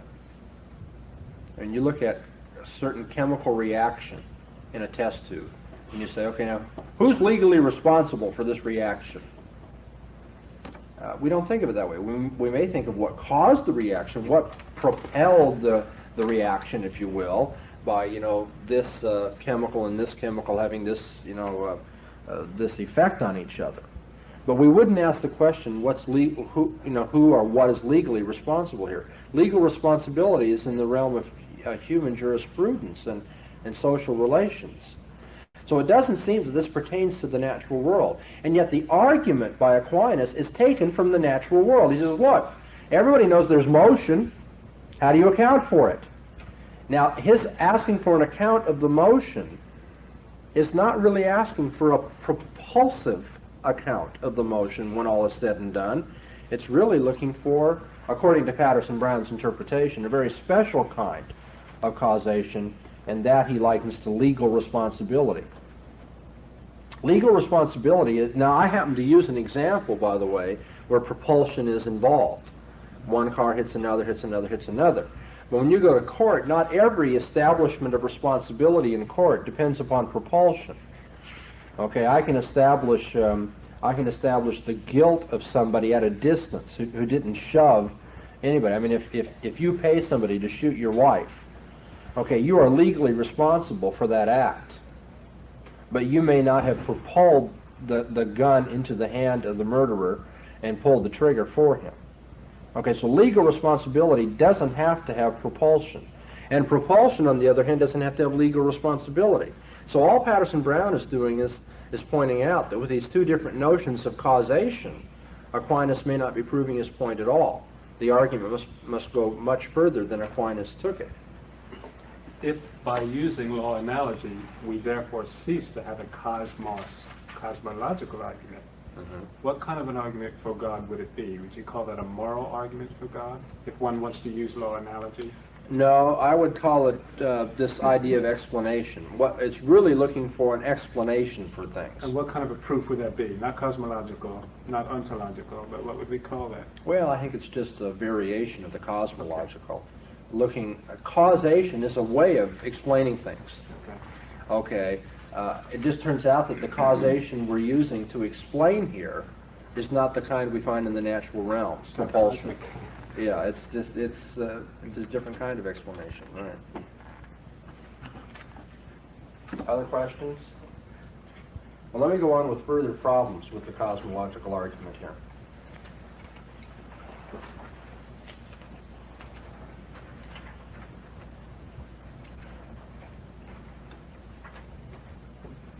Seems to me that the cosmological argument used by Aquinas presupposes, if you will, a univocal knowledge of God.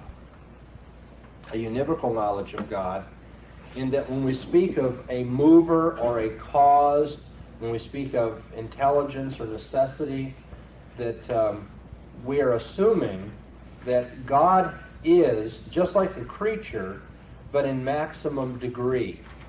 That God is a cause, but he's the biggest cause, if you will. As we're assuming that God causes things as we cause things. And therefore, since we have to give an account for the things in our experience, we finally get to God, and what we do is we make him the grand cause. That is to assume that the creature and the creator are really quite alike ontologically. It's just that one is, if you will, more of the same. God is the greatest cause. And that really gets to the heart of immanent God.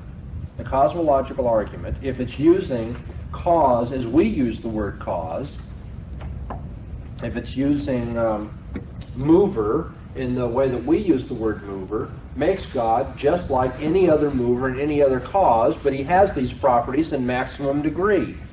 He is, if you will, an immanent mover, an immanent cause, rather than a transcendent mover or transcendent cause.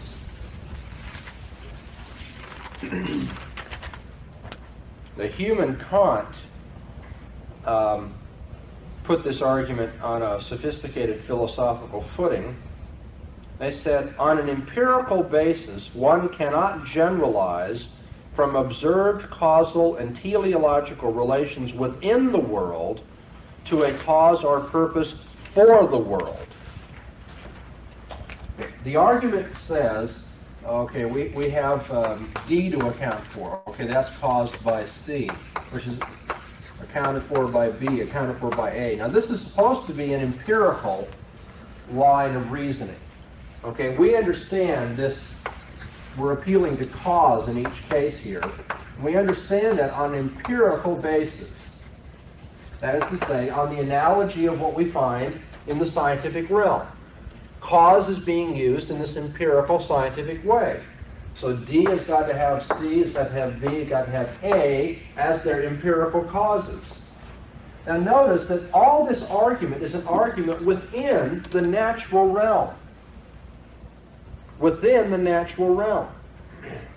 We're arguing that D in the natural realm was accounted for by C in the natural realm, which is accounted for by B in the natural realm, if you will. Here is this natural hand moving this natural stick, moving this natural ball. All here in the created, immanent realm of our experience. All within the world.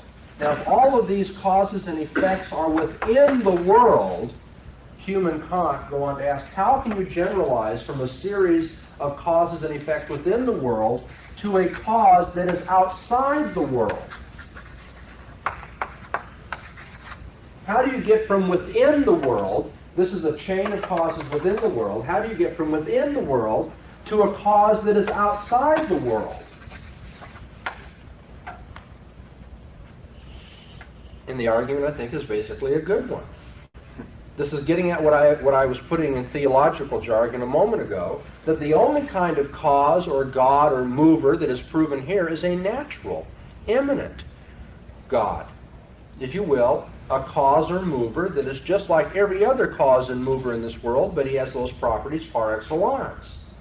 That doesn't mean that you have a transcendent God. You haven't got a God outside the world. You've just got a greatest cause within the world. And of course the unbeliever then has the door swung wide open for him to say, I think the world as a whole is this cause. Why must there be a transcendent God, given the cosmological argument? Now this is, I think, my way of thinking anyway, the most devastating critique of the argument. And for that reason, I don't want to go on unless I'm sure everybody is really resonating to this. Is there anybody who doesn't quite catch the force of this? In one sense, it's very basic. It isn't all that complicated, but it's really quite devastating. I mean, it just tears the heart out of the argument. Because what this shows is that all this, okay, we're paying, say the argument, runs on for 300 pages in some, scholarly tome on the cosmological argument. And all this detail, but you notice all the detail is about things in the natural world. Okay. And there must be a first cause for all this stuff we're looking at. Okay, the unbeliever says, the first cause is some natural cause. You've reasoned from within the world. How can you then take a step back and say the explanation must be outside the world? How do you reason from a causation chain within the world to a purpose for the world as a whole? How do you step outside, since your argument pertains to everything inside the world? None of us has any experience of the world as a totality sufficient to justify an inference from everything in the world to something outside of it. Kant said none of us has experienced the world as a whole. So none of us is in a position to say what must lie outside the world. And therefore the cosmological argument proves only a first cause within the world. A natural cause like every other kind of cause. So if you will, God is the biggest chemical reaction of all. No, the Christian wants to say, no, he's not a chemical at all. They say, well, that's what your argument had to do with. Chemical relations, physical relations. What makes you think you can go beyond physical propulsion to a non-physical propeller? Why must we have all these empirical causes and movers and then take a step outside the realm of the physical? Why must we now have a spiritual cause? This doesn't prove anything about the Christian idea of God. It seems to me that some basic presuppositions are coming into conflict here. Whereas the non-believer is arguing from a naturalistic presupposition that this universe is a closed system, and therefore there isn't something outside that could reach in even if it wanted to. No, although that does come to bear, and I think you're perceptive to see that happens when believers and unbelievers argue. The unbeliever has kind of a universal negative. He says it can't be. I won't let an outside cause into the picture. In this particular case, all we're saying is since the argument is all about material within the world, that even Christians can't jump from an argument about things within the world to something outside the world. I mean, Hume and Kant are just saying, all you've shown is that there's a series of causes in our experience. But how do we say that there must be a cause outside of our experience? Why must this God be transcendent? Why can't it just be the biggest chemical reaction, to use my analogy? Okay, we've been dumping on the cosmological argument for a while. In my last few moments here this afternoon, I'd like to turn the tables for a minute, as I did with the ontological argument, and say, now what is the usefulness of this argument nevertheless? What is the usefulness of this argument? Well, you know there must be some usefulness to this kind of reasoning because the Bible uses it, doesn't it? God says to Job, where were you when I was creating the world? Job, you're not self-explanatory. Only I am. I can question you about your origins, but you can't question me about mine. So there's some kind of cosmological thrust to this reasoning. Paul does say in Romans 1, that people looking at the natural world, the realm of creation, know the Creator. They know, just by looking at the world, that God is the one who has brought it about. And so there's got to be something more to be said than just that the way the proofs are usually formulated is not philosophically acceptable. I do think the proofs, if they're formulated on a presuppositional basis, you're beginning to hear that a few times now, if you formulate the proofs on a presuppositional basis rather than on an autonomous basis, that is, instead of just giving up our presuppositions and reasoning as the unbeliever might, I don't think you're ever going to get anywhere that way because you're caught behind enemy lines. But if you use the presuppositions that are most basic to Christian philosophy, we can make some use of this argument. In the first place, I think the argument is very useful as an ad hominem device. What does ad hominem mean?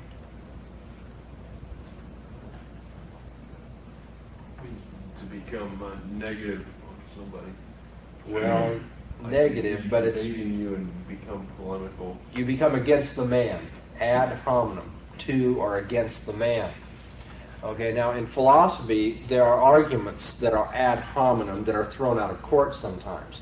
Okay, so let's say somebody comes into our room and tries to give you an argument for the sufficiency of Thomas's reasoning here. And I'm listening to his argument, watching it on the board, and I say, yeah, well, that can't be right because he's a communist. Okay, now somebody would say that's an ad hominem way of arguing. I'm arguing that since he's a communist, as good as it may look on the board, it couldn't be right because just look at the man himself instead of looking at the argument. Okay, now that's a fallacious use of ad hominem argumentation, against the man rather than against his reasoning. But there is a sense in which we can make useful, that we can use the cosmological argument in an ad hominem or reductio way. If people act on certain assumptions, that is, they act on the assumption that there are causes in their experience, that there's a criterion for things or purpose in their everyday life, why do they not make the same assumptions at the ultimate level? As when you see people, following a normal, common sense or scientific way of thought about causes in their experience, why do they get very sensitive about that when you start talking about ultimate matters? You can be very ad hominem here and say, well, it doesn't seem to bother you to talk about causes when we're discussing the cup of coffee on the table. Why does it bother you to talk about causes when we're talking about you as a person, or the human race, or the world as a whole? The only unbelieving response to a consideration of causation for these things is a kind of reversion to irrationalism. Why is it a reversion to irrationalism? It's to say, well, the chain of causes is infinite. If the chain of causes is infinite, then where does the explanation begin? Well, I guess it just begins anywhere you want, arbitrarily. You just have to jump onto the merry-go-round somewhere. I want you to follow my line of reasoning here. I'm not going to put it real philosophically. I'm just going to... You're talking to somebody, and you say, well, now, how do you account for this world in which we live? He says, well, there were these gases many years ago that came together, and there was an explosion. And, you get some of the most weird scientific fiction in people talking about the origin of the world imaginable.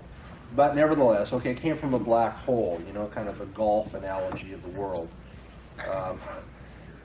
What you want to say is, okay, well, where'd the black hole come from? Or where'd these gases come from? The person says, well, there's an account for that too. We don't know what it is yet. And then there'll be an account for that account. We don't know what that will be either. That's a kind of irrationalism, isn't it? That's saying, we don't know. We just don't know. Now, somebody would say, how do you account for that cup of coffee on your table? And if you said, beats me. I guess coffee just appeared there. The person would say, man, you're kind of loony. Now, ad hominem. Why can we not say that of the unbeliever when we want to talk about the world as a whole? When he wants to get into these things, well, nobody knows quite for sure where the gases came from, or why there were black holes, or blah, blah, blah, blah, blah, blah, blah. I should say, that's a little loony, isn't it? Here we use causation and explanation in our normal experience, and now when we get down to the ultimate level, when it really starts to count, and or if you will, it really starts to rub against you in terms of your moral rebellion against God, now you want to cop out. You just want to become irrationalistic. Nobody knows for sure. Maybe there isn't an ultimate cause, or maybe it's infinite, which is just to say there is no explanation for anything. Okay, if the series of explanations and causes is infinite all the way back, that's to say it didn't start anywhere. If it didn't start anywhere, that means you can start anywhere you please. But now, does that happen in science? If you were to go into a chemistry class, and the professor wants you to work out some equation, and you were to take the last step, okay, let's say the equation to work out the problem takes 20 steps. And if you began at step 19 and then gave the conclusion, would he accept that? Of course not. He'd want you to start at the beginning and work down to the 20th step, which is the conclusion of this chemical equation. And if you start at step 19, he's going to say, that's arbitrary, you can't do that. And then you say, okay, professor, how do you account for this world as a whole? He says, well, I mean, it's an infinite series of explanations. It goes all the way back. There is no beginning to it. And you say, in other words, you're just starting the explanation where you want to then. You're just jumping on the merry-go-round as you see fit. You see, all of a sudden, what he does in his day-to-day experience, he won't accept when it comes to reasoning about ultimate matters. So that's what I'm getting at when I say that there's an ad hominem force to these arguments. And for that reason, I make use of them. I wouldn't rest my ultimate apologetic on them, but I'm glad to take people who are arrogant in their own autonomous reasoning and point out that they don't even live according to their standards of reasoning. That the very arbitrariness they won't accept in science is the arbitrariness they're demonstrating when it comes to ontology. Okay, secondly, when these proofs are revised, I'm going beyond the ad hominem force, if you will, the reductio ad absurdum of the person who wants to use causation in everyday life, but not when it comes to ultimate matters. Beyond that, we can revise the arguments and set them forth on a Christian basis to show our belief in God. Within a Christian framework, we want to say to the unbeliever, within the Christian framework, we can point out that the concept of cause and motion presuppose God for their intelligibility. Unless God exists, it makes no sense to speak of anything as a cause of anything else.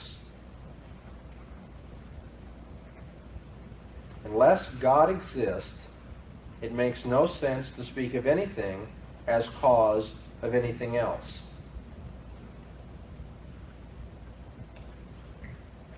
Without God, everything is, if you will, just an empty tablet. There is no explanation for anything. Or on the other hand, without God, everything is nothing but the happenings of chance. Let's take both of those possibilities before we run out of time this afternoon. If there is no God,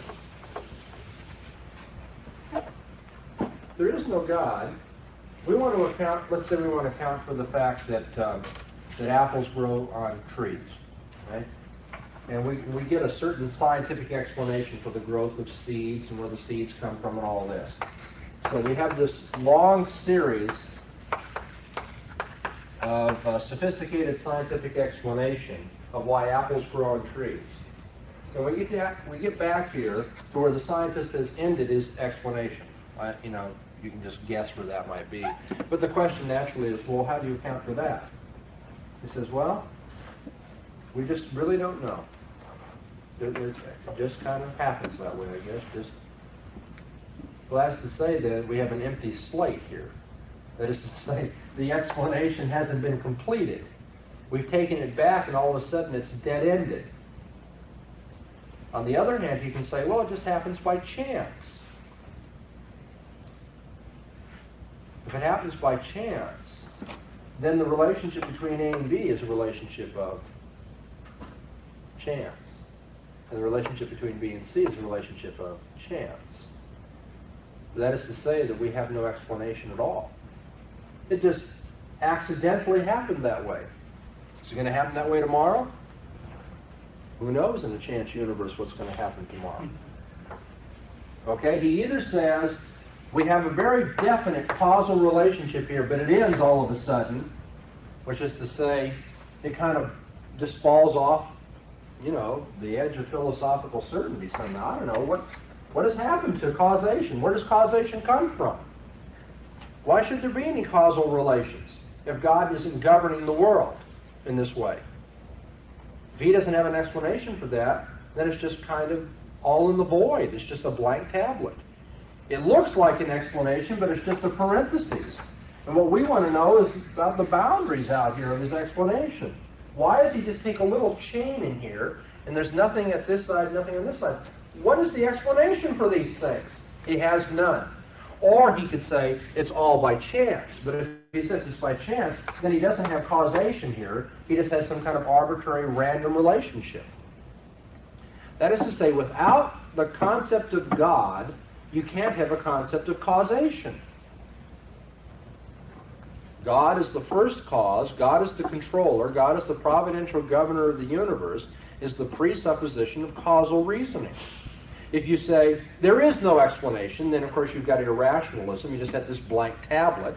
And if you say it's the explanation of chance, then you have to say the relationships we've been calling causal relationships are nothing but chance relationships. And so either way, you lose cause. You lose cause because it arbitrarily ends here, or you lose cause because the nature of these relationships is subject to randomness. Does everybody follow what I'm getting at? The presuppositional formulation of the cosmological argument is that without God, the concept of cause loses its intelligibility.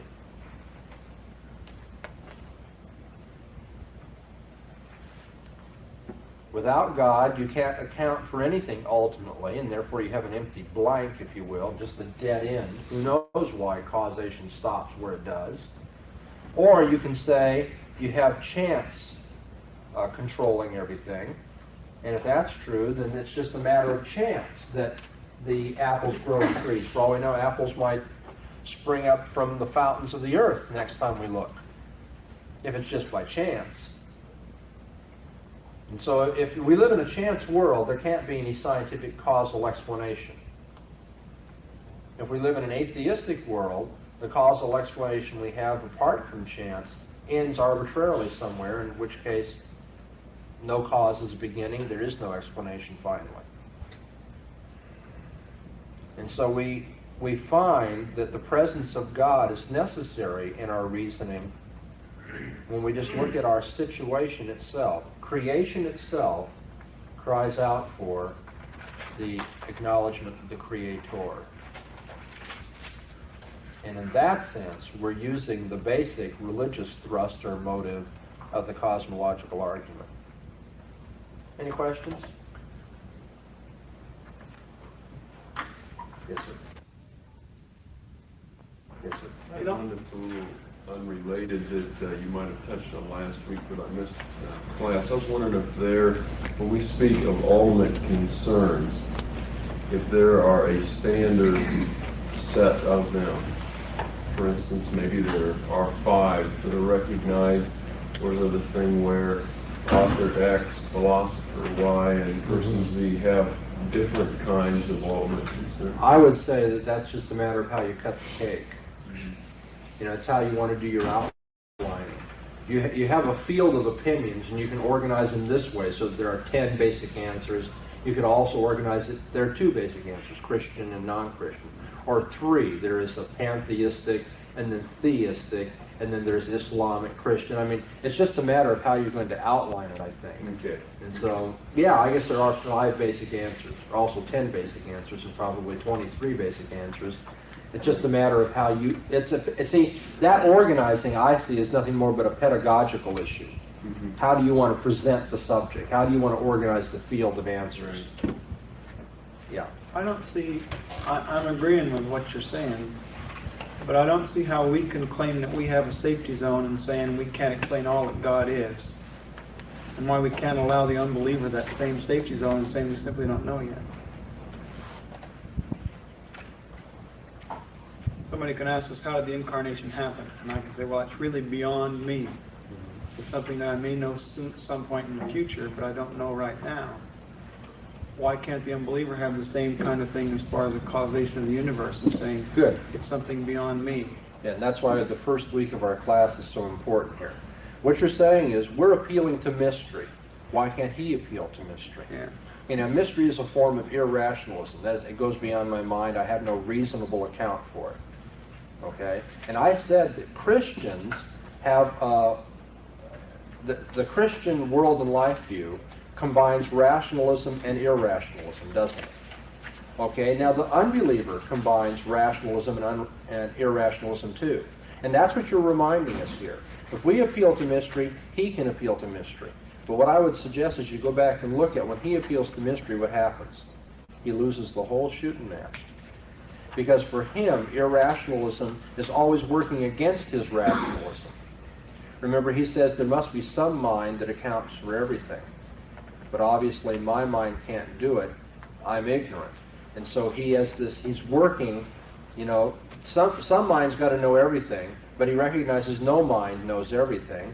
And he's always trying to bring this oil and water together. There's this tension in his world and life view. Whereas for the Christian, our rationalism and irrationalism, our mystery and our rationalism go hand in hand. It's just because God is the one who knows everything that mystery is acceptable. When he says to us, I'm the one who's created things, I'm the one who controls the seasons, I'm the one who brings about the incarnation and the resurrection and the final judgment, we can say, we don't understand how all those things work, but we understand that there is a God who, because of his very nature, can do these things. The rationalism and the mystery go hand in hand, whereas the rationalism and the mystery and unbelieving thought do not. They are working against each other. If you review your notes from that week, you'll see the dialectical tension. We all remember the dialectical tension? That's now part of our vocabulary as Christian thinkers. And so I commend you. You're right. You're reminding us we appeal to mystery. He has a right to appeal to mystery. But what we want to point out is that the minute he does that, he's engulfed himself in mystery. We haven't. We have mystery because we submit our minds to an all-knowing God. He has mystery because the whole universe is just without explanation. Or as Dr. Van Til says, for the unbeliever, everything is chaos and old night. Everything is just, who knows why anything happens? And we say, we know why it happens this way, but we don't know how God does it. I know why the incarnation came about. I just don't know how God accomplished it. But he says, boy, this is just sound and fury signifying nothing. So when he appeals to mystery, he always, goes too far. He cannot bring his mystery and his rationalism together.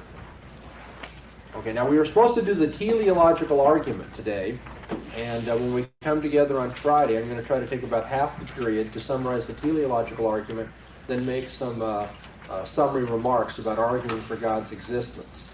And for those of you who would like to do some extra preparation on Friday, it's not at all required, but I think you'll find an interesting analogy to the teleological argument in Dr. Van Til's little pamphlet, Why I Believe in God. There, Dr. Van Til doesn't argue from order to an orderer. He argues that there can be no order at all without God.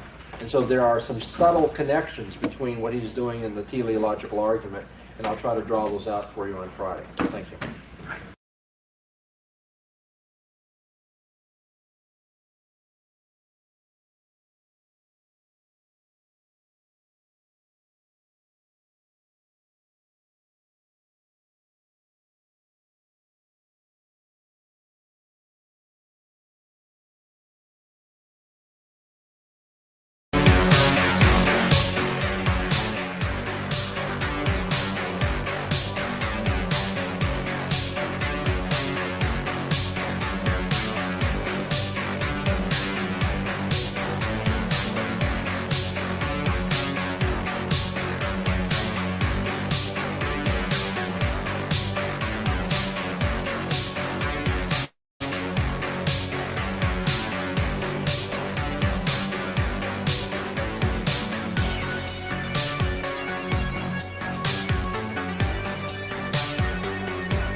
scientific research for extraterrestrial life being carried out both during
Thank you.